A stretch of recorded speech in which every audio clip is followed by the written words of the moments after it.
Y bueno, estamos ya casi cerrando este tema de la adoración, en donde hemos estado considerando algunos principios para poder llevar a cabo una sana adoración como iglesia. Prácticamente en esta ocasión nuestro estudio, más que un estudio bíblico, es un estudio muy práctico porque no tanto nos vamos a meter al texto bíblico, aunque vamos a ver algún par de citas bíblicas, pero tiene que ver con un tema que sin duda pues es importante, y es el que tiene que ver con la planeación y la dirección de la adoración.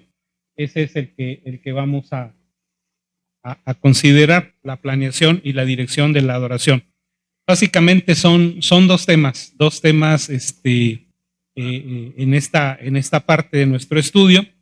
El día de hoy nos vamos a enfocar particularmente en aspectos de la planificación y si lo terminamos, bueno, el siguiente trataremos sobre la cuestión ya propiamente de la dirección, y si no, pues vamos a ampliarnos un poquito más. Algunas preguntas que quizás si usted en algún momento dado ha sido encargado de elaborar algún programa de adoración, pudiera responderse a sí mismo, ¿qué pudiera responder a estas preguntas que aparecen aquí a manera de introducción? Por ejemplo, ¿cuánto tiempo dedicó a la planificación de ese culto de adoración? ¿Cuánto tiempo le dedicó? Yo recuerdo que el hermano Flores, papá de unas de nuestras hermanas de la primera y también de nuestra hermana Aurora Flores, decía que un programa no se debe elaborar sobre las rodillas, sino de rodillas, ¿verdad? Y hay una gran diferencia entre una y otra cosa, porque elaborarlo sobre las rodillas pues implica que yo estoy a la carrera haciendo un programa de adoración, pero hacerlo de rodillas implica que yo voy a tener una cierta preparación para poderlo hacer. Esa es una pregunta. Otra pregunta es, ¿qué tanto en el desarrollo del programa hacemos coincidir los cantos con el tema de la predicación o del estudio bíblico? Sí, o sea, hay una relación entre lo que estamos cantando y lo que vamos a estudiar o lo que va a ser predicado. ¿Ve usted necesaria esa relación o no ve necesaria? Son algunas de las preguntas a manera de despertar en usted la inquietud por este estudio que vamos a tener hoy. También algunos cuestionan el hecho de la planificación previa de los programas de adoración, porque dicen que de alguna manera esto coarta la acción del Espíritu Santo. ¿Sí? O sea que si el Espíritu Santo dirige nuestros cultos de adoración, entonces tenemos que ser un tanto libres, ¿no? Entonces, si el Espíritu de Dios en ese momento me llama a cantar esto, pues vamos a cantar esto. Y si el Espíritu del Señor me manda a hacer esta lectura, vamos a leer esta lectura. Y si el Espíritu Santo me manda a predicar sobre este asunto, vamos a darle libertad al Espíritu Santo. Entonces, quienes de alguna manera piensan así, ven que la planificación pudiera considerarse algo no santo, ¿verdad? No muy espiritual. Entonces, ¿cuál es el equilibrio entre la planificación y esa, llamémosle así, intervención del Espíritu Santo, quizás para en un momento dado de un culto hacer algún cambio que no estaba contemplado en el desarrollo del programa? ¿Sí? Bien, entonces son algunos de las preguntas que sin duda nuestro estudio va a estar respondiendo. Quiero invitarles a que podamos leer allí en el libro de las Crónicas, el capítulo 5 del segundo libro, los versículos 13 y 14, y a manera de introducción, podamos ver cómo, y de hecho debo pedirles que mientras lo leemos observen que la primera parte de estos versos nos hablaría que el pueblo que adoró en esa ocasión se preparó, hizo una planificación, pero llegó un momento en que el Espíritu Santo tomó control la situación y algo que no estaba programado sucedió, ¿verdad? Sucedió. Y eso no estaba planificado, ¿verdad? Y de hecho nosotros no podemos planificar, ¿verdad? Y decir, bueno, en esta parte del programa vamos a ver una manifestación especial del Espíritu de Dios. No. Entonces, vamos a leer, si me acompañan en la lectura, dice así: cuando sonaban pues las trompetas y cantaban todos a una para alabar y dar gracias a Jehová, y a medida que alzaban la voz con trompetas y címbalos y otros instrumentos de música, y alababan a Jehová diciendo, porque Él es bueno, porque su misericordia es para siempre. Entonces la casa se llenó de una nube, la casa de Jehová, y no podían los sacerdotes estar allí para ministrar por causa de la nube, porque la gloria de Jehová había llenado la casa de Dios. ¿Creen ustedes que se habían preparado los hermanos israelitas para poder hacer un culto de consagración de la casa de Dios? Definitivamente que sí, porque no era asunto de que cada quien llegara con su instrumento y a ver, vamos a cantar y vamos a cantar la otra. Había sin duda una preparación, ¿sí? Pero en el desarrollo del culto, por llamarlo de alguna manera, de repente la presencia de Dios llena la casa y los sacerdotes incluso tienen que dejar de ministrar, ¿verdad? Porque el Espíritu Santo es el que directamente, son casos excepcionales, está ministrando. Algo similar nosotros podemos ver cuando se consagra el tabernáculo.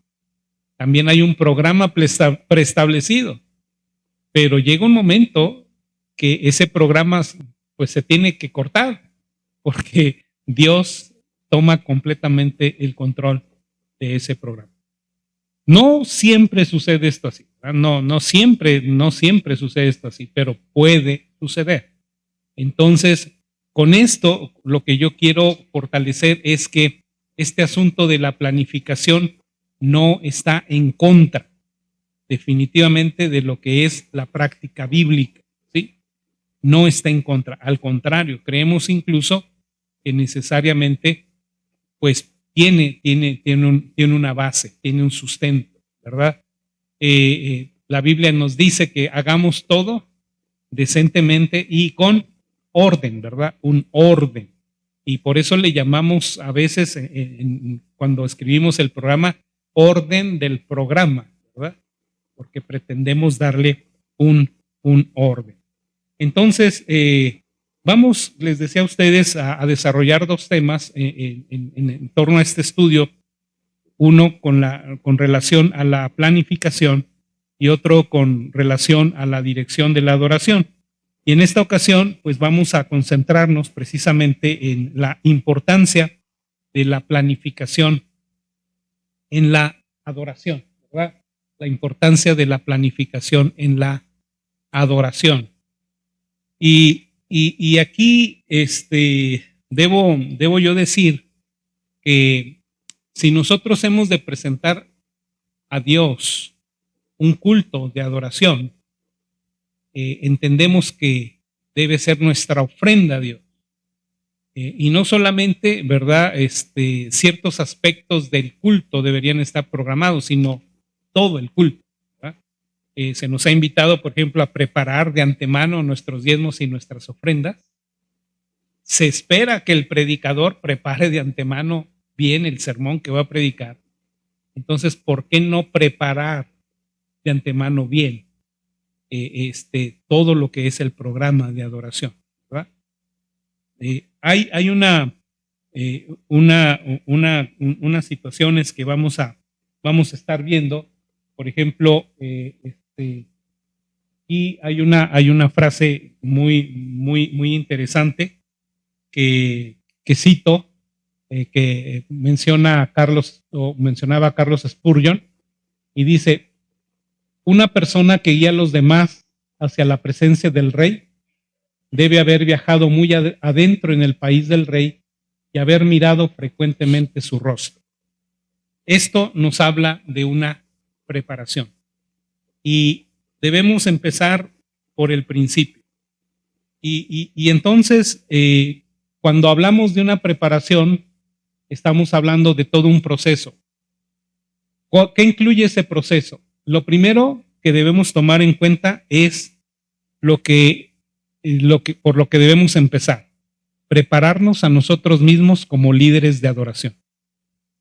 Yo les hago una pregunta. ¿Qué es más importante?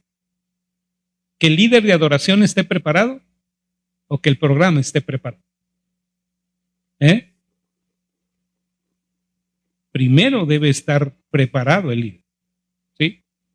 Primero tiene que estar preparado el líder. Porque si no está preparado el líder, entonces, ¿qué es lo que va a presentar en adoración? ¿Sí? Por otro lado, puede haber una preparación espiritual del líder, pero si no se prepara el programa, ambas cosas son necesarias, pero tenemos que empezar por lo primero. Y lo primero entonces implicaría que nosotros, cada vez que tenemos que elaborar un programa de adoración o que tenemos que llevar a cabo la conducción de un programa de adoración, debemos estar preparados espiritualmente. ¿Recuerdan ustedes lo que el Salmo 15 nos dice? ¿Quién subirá al monte de Jehová? Y entonces viene una serie de características que se espera que el adorador cumpla. Ahora, nosotros como líderes de adoración, en la adoración pretendemos que la congregación llegue a cierto punto, cumpla ciertos objetivos. Pero para que yo pueda llevar a la congregación a ese punto, yo primero debo llegar a ese punto. Si no, ¿cómo los voy a guiar? ¿Me explico? ¿Cómo puedo guiar a un grupo a llegar a un lugar cuando yo mismo no he llegado? Y esto es precisamente lo que implica la preparación personal en la adoración. Así que, de manera muy práctica, lo que podemos hacer en esta parte es que antes de poder hacer cualquier esbozo de programa, primeramente tomemos un tiempo con el Señor, en oración, en lectura de su palabra, ¿verdad? Dejemos que el Señor nos hable y en esto poder estar abiertos a lo que Dios quiere que sea el tema del mensaje, los himnos que vamos a cantar, todo lo que nosotros vamos a leer o hacer a lo largo de este programa. Cada cosa puede ser puesta en oración delante del Señor. Y obviamente leer la palabra, estar abiertos a lo que el Espíritu de Dios nos puede comunicar a través de la palabra. Por eso decimos entonces que todo empieza preparando nuestro corazón, ¿verdad? Preparando nuestro corazón. Y yo esperaría que si usted es una persona que en algún momento se le encomienda preparar algún programa de adoración, usted empiece por esto, por prepararse a sí mismo, ¿verdad? Prepararse a sí mismo. Bien. Ahora, después de que hemos hecho esto, bueno, vamos pasando propiamente a lo que es la planeación del culto de adoración. Y aquí vamos a empezar con dos cosas muy importantes. El primero es que se nos recomienda que nosotros comencemos con lo que pudiéramos llamar la estructura de un programa, ¿verdad? Con el esqueleto, vamos a llamarle así, del programa de adoración que vamos a desarrollar. Y en este sentido, bueno, también ahí tenemos una frase de los hermanos Franklin Segler y Randall Bradley, que en su libro dice: la espontaneidad sin orden puede volverse caótica, pero el orden sin espontaneidad puede terminar exánime, o sea, sin vida, ¿verdad? Sin vida. Y yo creo que nosotros, a lo largo de toda nuestra experiencia como cristiana, hemos estado en cultos donde algunas de estas cosas son una realidad. Algunos cultos donde todo se hace improvisadamente y resulta que el culto es verdadero caos, un verdadero desorden. Realmente uno no sale edificado, sino a veces hasta sale enojado, ¿verdad? Enojado. ¿Han salido ustedes alguna vez de un culto así? Porque todo estuvo mal planeado, mal organizado, mal dirigido, o sea, nada, ¿verdad? Pero lo otro también es cierto, a veces vemos así un programa bien, pero realmente sin la espontaneidad, y entonces son realmente cultos fríos, ¿verdad? Fríos, bueno, sí hubo todo lo que se espera que haya un culto, sí hubo un orden, pero realmente yo salgo vacío. Yo salgo vacío. ¿Sí? ¿Ha estado también en algún culto como este? Bueno, son las dos cosas que nosotros debiéramos evitar. Y para eso entonces, bueno, vamos comenzando con la estructura. ¿Qué es lo que hace la estructura de nuestro programa? La estructura nos va a dar dirección a la adoración, aún permaneciendo abiertos a cualquier modificación en la cual el Espíritu Santo nos dirija, ¿verdad?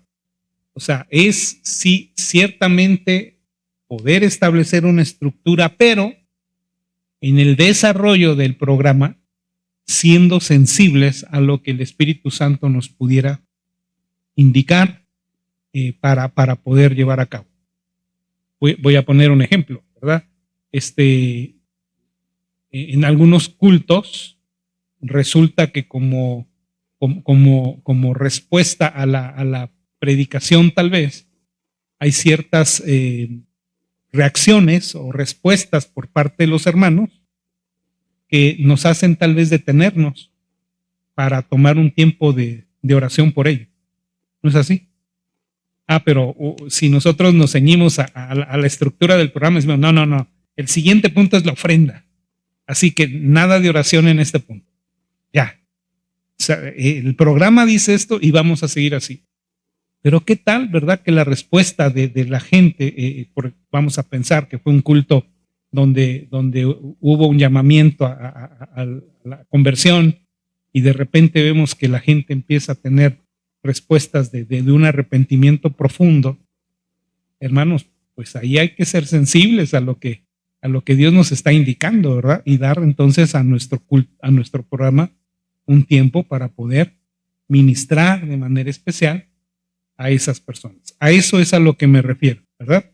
Estar abiertos en cualquier modificación dirigida por el Espíritu Santo. Ahora, aquí yo quisiera presentarles algunos, llamémosle así, esqueletos, aunque aquí le ponemos como título esquemas, ¿verdad? Esquemas, pero son posibles esqueletos de diferentes programas. Estos son esquemas que ustedes van a ver muy comunes. Yo sé que ustedes tienen súper ojos y van a poder ver, pero si no, les voy a explicar. En este primer ejemplo, nosotros vemos lo que pudiera ser un esquema para adoración centrado en el sermón. Un esquema centrado en el sermón. Y entonces nuestro propósito va a ser enfatizar dos cosas. En la primera parte vamos a hablar de la proclamación de la verdad y en la segunda esperaremos que haya una respuesta a la verdad. Esos son los dos propósitos en el desarrollo de nuestro programa. Repito, primero, proclamar la verdad y después esperar una respuesta a esa verdad. Ahora, vamos a la parte práctica de lo que sería nuestro programa. Incluiría entonces en este sentido que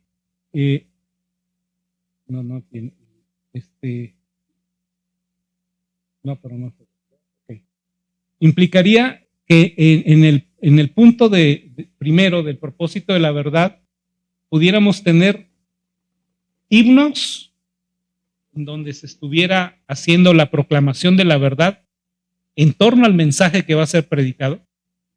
¿Sí? Segundo, escrituras relacionadas con el tema que se va a desarrollar y luego propiamente el sermón. ¿Sí? Este sería la primera parte. Himnos, lectura, las escrituras y sermón. Y la segunda parte sería lo que sería la respuesta a la verdad.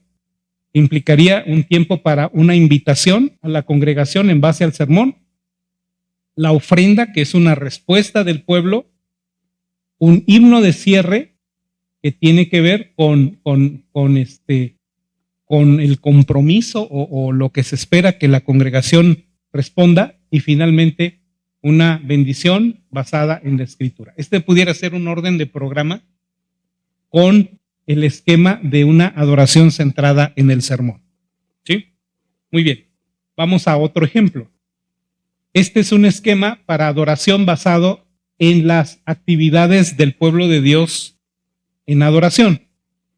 ¿Cuáles son los movimientos que hace el pueblo de Dios durante su adoración? Bueno, en principio, el pueblo de Dios se reúne. Luego, el pueblo de Dios escucha la palabra. Luego, el pueblo de Dios responde a la palabra. Y en cuarto lugar, el pueblo de Dios, ¿verdad? Es enviado. Y en base entonces a este esquema, a esta estructura, vamos a ver cómo colocamos los diferentes elementos del culto. Cuando el pueblo se reúne, podemos tener un llamado a la adoración. ¿Qué es un llamado a la adoración? Porque a veces yo pongo en los programas llamamiento a la adoración y entonces a veces los directores de programa no saben lo que significa eso y dice, bueno, vamos a hacer un llamamiento a la adoración. Eso nada más es el título, pero realmente lo que es un llamado a la adoración es una porción bíblica que convoca o que invita o que desafía a la congregación a alabarse, a unirse en alabanza al Señor. Ese es un llamado a la adoración. Segundo, tendríamos en este momento que el pueblo se reúne, himnos de alabanza, cantos de alabanza. El enfoque es exclusivamente en cantos de alabanza. Todavía no nos metemos necesariamente en el tema del sermón. Por lo tanto, los himnos o las alabanzas pueden ser de temas varios. Tercero, la confesión. Aquí quizás pudiéramos seguir el modelo de lo que fue el acercamiento de nuestro Señor Jesucristo en el Padre Nuestro. ¿Recuerda usted con qué empezó? La semana pasada veíamos cómo empezó el Padre Nuestro, el Señor. Con alabanza, con acción de gracias, ¿verdad? Padre nuestro que estás en los cielos, santificado sea tu nombre. Aquí empezamos entonces con himnos de alabanza. Pero llega un momento entonces que viene el tiempo de la confesión. Perdónanos nuestras deudas, así como nosotros perdonamos a nuestros deudores. Entonces, dentro del programa podemos poner un tiempo en el que invitemos a la congregación a la confesión de los pecados. ¿Sí? Y en cuarto lugar, una oración. Esa sería la primera parte del programa. Luego pasamos al siguiente movimiento, que es cuando el pueblo de Dios escucha la palabra. Ahí solamente hay dos cosas: la lectura bíblica relacionada con el sermón y el sermón, ¿verdad? Entonces son las dos cosas que van ligadas. Es lo que el pasaje que se va a predicar y el sermón.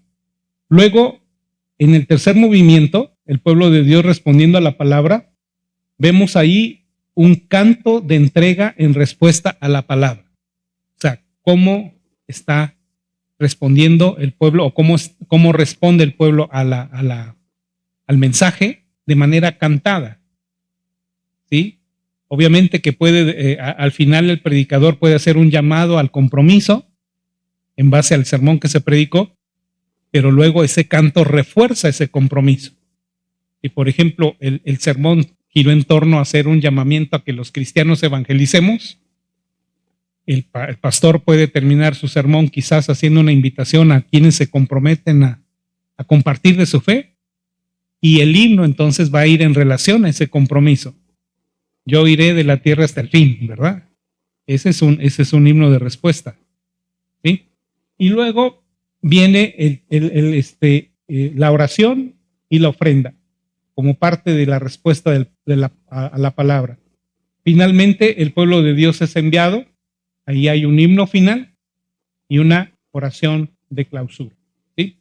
Bien, ese sería otro esquema diferente. ¿Ven la diferencia entre uno y otro? Son esquemas diferentes. Vamos a otro esquema. Este es un esquema para adoración demostrando el diálogo entre Dios y su pueblo, basados en el pasaje de Isaías 6. Tuvimos la oportunidad de leer ese pasaje al inicio de nuestro tiempo esta tarde. Y hay 5 acciones que nosotros vemos que se desarrollan en este encuentro entre Dios e Isaías. Y en base a eso se va desarrollando. Primero, el hecho de que Dios se revela a sí mismo. ¿Sí? Dios se revela a sí mismo. Y esto implica un llamado a la adoración de las Escrituras. Llamado a la adoración proveniente de la palabra de Dios. Dice Isaías 6, vi yo al Señor sentado en su trono alto y sublime, y sus faldas llenaban el templo. Segundo, el pueblo responde con alabanza y confesión. Nuestro programa entonces pasa a un tiempo de alabanza con himnos y también un tiempo de oración donde la congregación tiene la oportunidad de confesar sus pecados, ¿sí? Confesar sus pecados. Tercera parte, Dios habla a su pueblo. La lectura de las Escrituras relacionadas con el sermón. Y luego el pueblo responde con comprensión. Bueno, ahí está mal, ahí deben ser la lectura de las Escrituras y el sermón.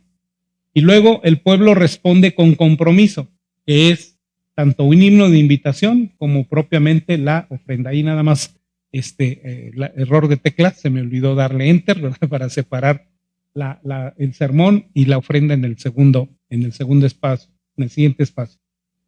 Y finalmente Dios comisiona a su pueblo, que es una oración de clausura. Este es un esquema de programa basado en la relación o comunicación entre Dios y su pueblo. ¿Sí? Un cuarto ejemplo, otro esquema. Un esquema para adoración basado en el Salmo 95, que incluiría tres aquí le llamamos modelos bíblicos. Primero, iniciar con acción de gracia. ¿Sí? Iniciar con acción de gracia, que es un tiempo gozoso. ¿Sí? Recordamos el Salmo 95 que dice, venid, alabemos alegremente a Jehová, cantemos con júbilo, ¿verdad? Al Dios de nuestra salvación. Adoremos y postrémonos delante de Él. Entonces empieza con una acción de gracias gozosa. Implica entonces un llamado a la adoración e himnos de alabanza.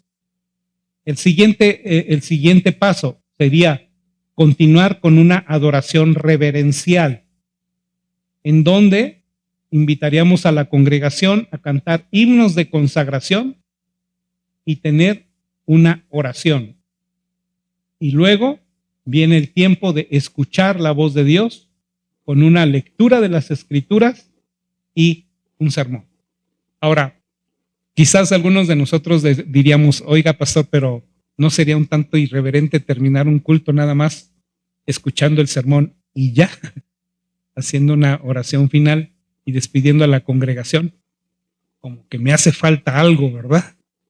Porque a veces nos acostumbramos a ciertos esquemas, pero realmente creo yo que debemos, y me incluyo, poder darle una variedad o dinámica a nuestros cultos, lo que evitaría la monotonía.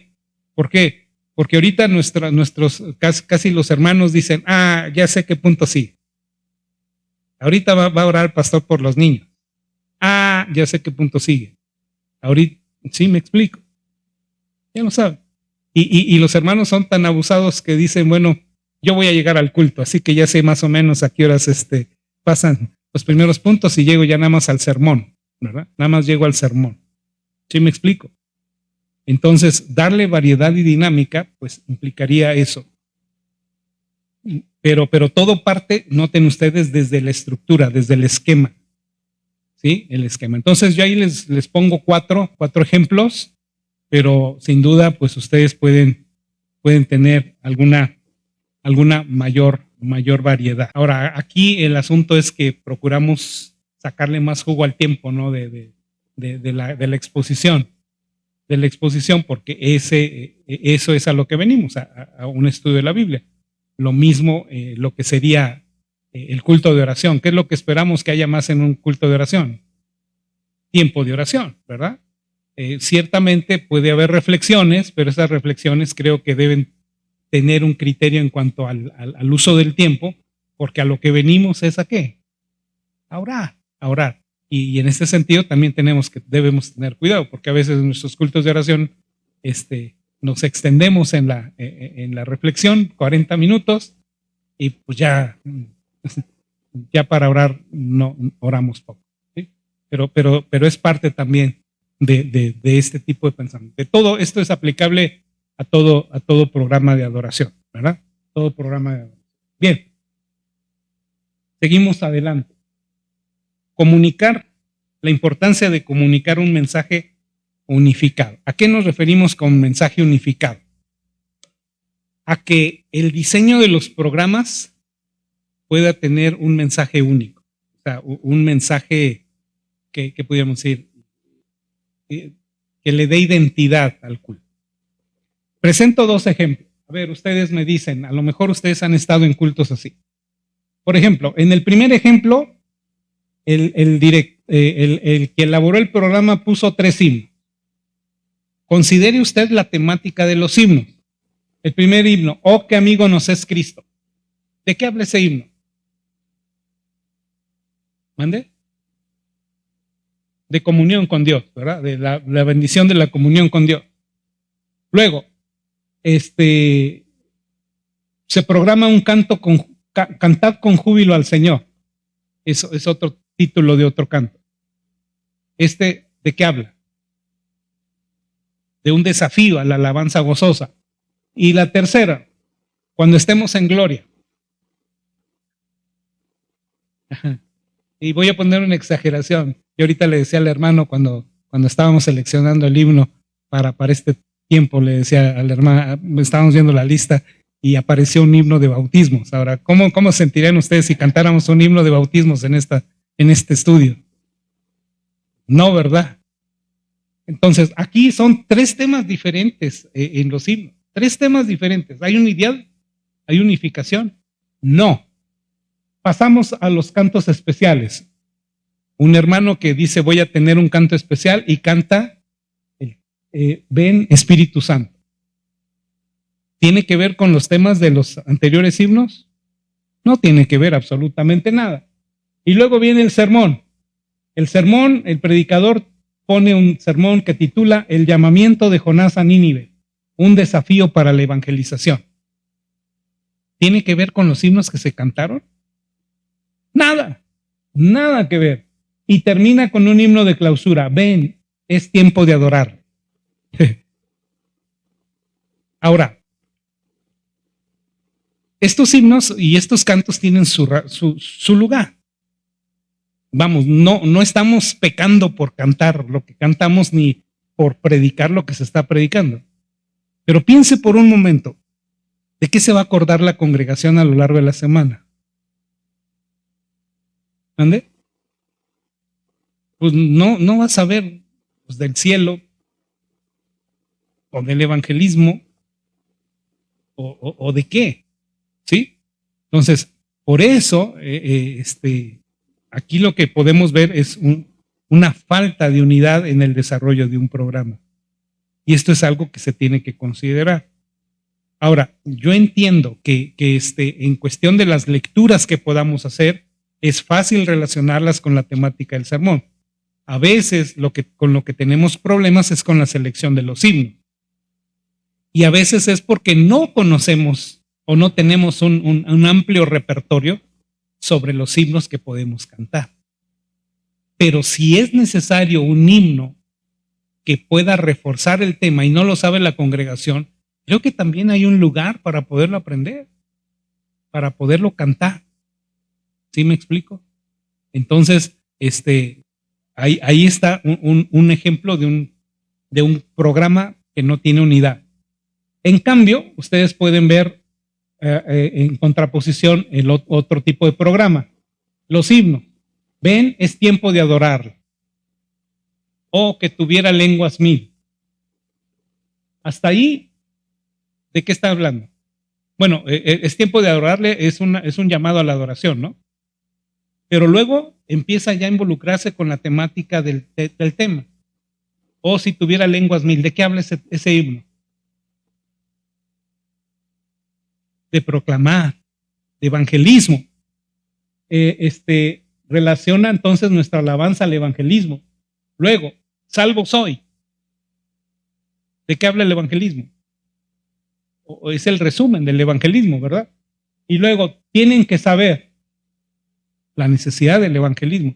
Ven, aquí ya hay una unidad. Ya los himnos tienen los cantos tienen una relación. El tema o el foco es el evangelismo. Y tomamos el sermón que teníamos en el otro programa, que tiene que ver precisamente con un desafío para la evangelización. Y ya entonces hay esa correspondencia, hay esa unidad. Canto especial, te mando a ti una comisión para el evangelismo y un himno de clausura, ¿a dónde me mandas? A donde me mandes, iré, ¿verdad? Allí podemos observar lo que es propiamente un programa donde hay una unificación. ¿Sí? Bien, cerremos esta tarde hablando acerca de otra parte dentro de nuestro proceso de adoración. Y es lo que tiene que ver con lo que se conoce como el equilibrio en la adoración. ¿Por qué nuestra adoración debe ser equilibrada? A ver, voy a hacer esta relación. Todos ustedes tienen cantos favoritos, ¿verdad? Y generalmente cuando hacemos los programas, ponemos los favoritos. ¿Hay un equilibrio? No, porque tal vez estamos perdiendo otros himnos que pudieran coadyuvar a que nuestro programa pueda ser un programa unificado. Lo mismo con las lecturas.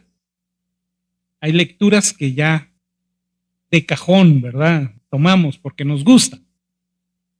Pero, hermanos, la Biblia tiene un sinfín de contenido que se puede utilizar en la presentación de nuestro programa.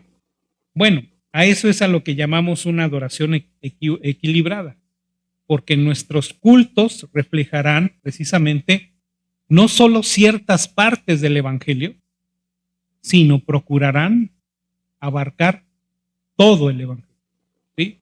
Todo el Evangelio. Ahora, ¿cómo podemos lograr esto? Bueno, vamos a ver que una adoración equilibrada, en primer lugar, muestra un equilibrio entre lo que es la trascendencia de Dios y la inmanencia de Dios. Y aquí estamos hablando un poco de teología y voy a ver qué tanto saben de teología. Cuando hablamos de la trascendencia de Dios, ¿de qué estamos hablando?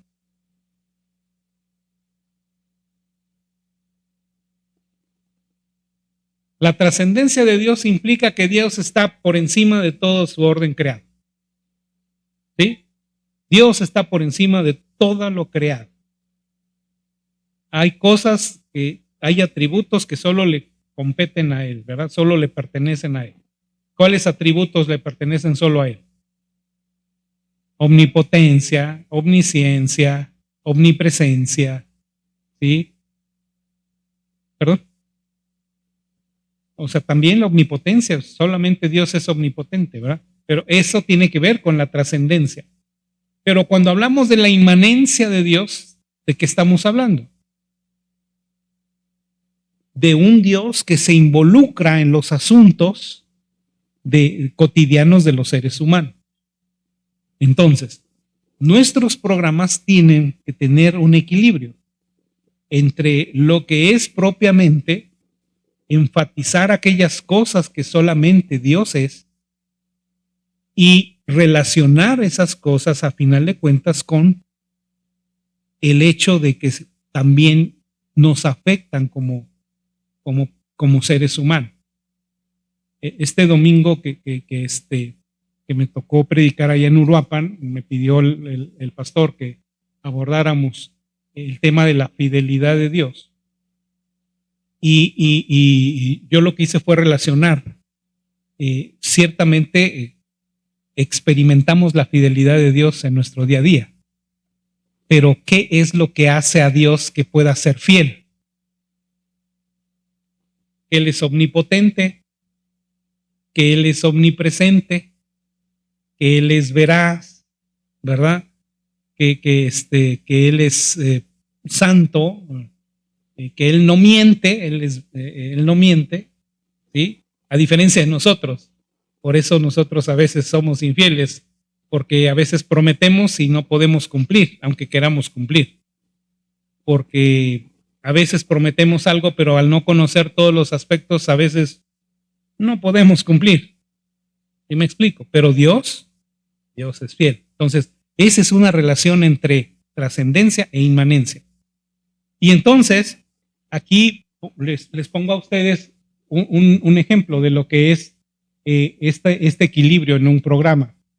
La adoración del Dios que es a la vez trascendente e inmanente significa que cuando vamos a cantar cantos podemos reconocer su majestad. Por ejemplo, el himno al Rey adorado. Pero también cantos que reconocen su relación con la humanidad.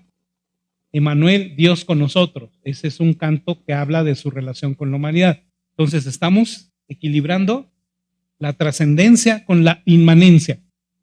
En la oración va a haber un tiempo en el que lo alabaremos por sus obras poderosas, grandiosas, pero también tendremos un tiempo para traer nuestras necesidades personales, sabiendo que Él nos va a escuchar.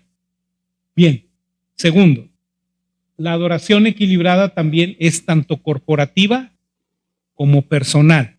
Este también es otro punto de equilibrio. Un caso práctico aquí, bueno, afectará todas las áreas del culto. Cantaremos cantos para el cuerpo congregacional entero. Cuán grande es Dios, que es muy general para todo el pueblo. Pero hay cantos que son más personales. Tú eres mi rey. ¿Sí? Entonces ahí hay un equilibrio entre lo que es todo el cuerpo y lo que tiene que ver con mi persona.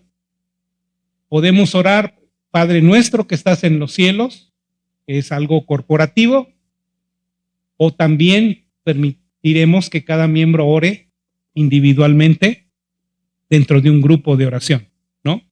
Estoy pasando rápido esto, pero para que veamos lo que sería una adoración equilibrada. O sea, parte tomando en cuerpo al cuerpo, pero parte también llevándolo a una cuestión personal. Y finalmente, hermanos, la adoración equilibrada puede incluir tanto lo familiar como lo nuevo. Y entonces puede incluir himnos antiguos como también los nuevos. Incluirá lecturas conocidas y también las menos conocidas de las Escrituras. Por ejemplo, antes de leer un pasaje conocido como Juan 3, ¿recuerda de qué nos habla Juan 3? De Nicodemo, ¿verdad? Nicodemo. Ese es un pasaje conocidísimo. Pero podemos leer un pasaje menos conocido, Ezequiel 36, 16 al 38, donde Dios promete lavar a Israel con agua y darle a su pueblo un corazón nuevo. ¿Lo han leído ustedes? ¿O lo han tomado en cuenta para un tema así? No, ¿verdad? Es algo nuevo. Entonces podemos equilibrar lecturas que no son muy conocidas, pero que tienen que ver con un tema muy conocido. Y entonces es un equilibrio entre lo que es familiar y lo que es nuevo. ¿Sí? Bien. Y entonces vamos a partir de la próxima semana a empezar a cerrar esta enseñanza hablando sobre criterios de planificación y con esto vamos a terminar, pero lo vamos a dejar para la próxima semana.